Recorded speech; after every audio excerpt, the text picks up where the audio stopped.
Yon, good day mga tropa. Alas 8 na po ng umaga. Kakakyat lang po natin sa rooftop. So yun nga, para check yung mga ibon natin kung nakawi. Mataas na yung sikat ng araw. Ayun, nagliparan po. Ayun, mga kalapatits. May ikot pa dun. Yung apat na lang. Wala si Kano. Kaya pala kasi nandito na. Yun lagi na lang nauuna si Kano sa loop natin mga kalapatits. Tuwing magpapaluplay tayo, pag bumababa siya, rekta agad dito. Walang tropa. Siya lang mag-isa mga kalapatits.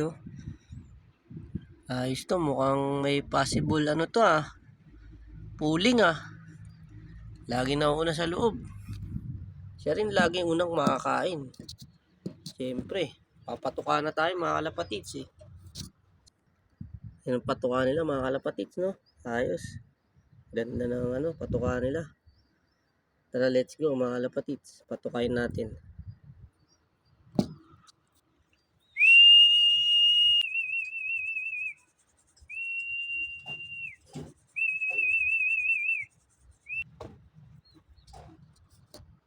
Mga kalapatits, binibistay muna natin, no?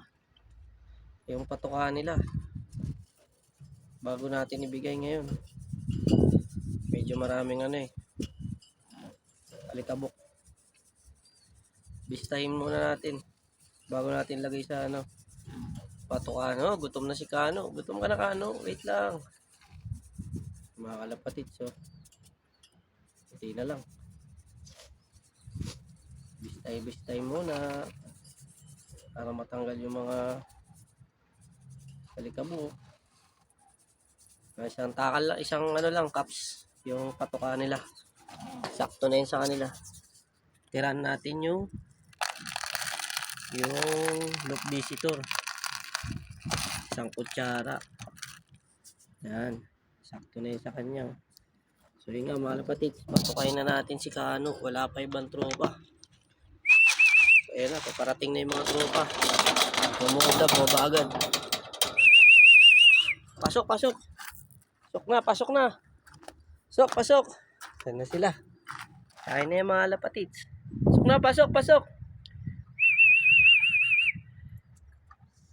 Mixture natin mga kalapatids.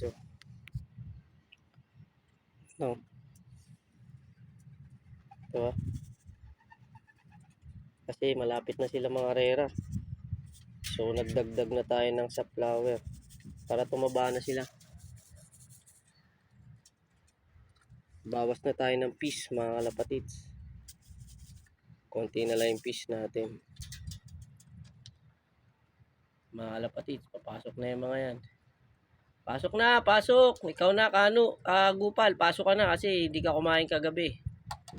Yung mga tropa nakakain yan. Bahala ka, makubusan ka dyan. Gupal, pasok. Pasok na.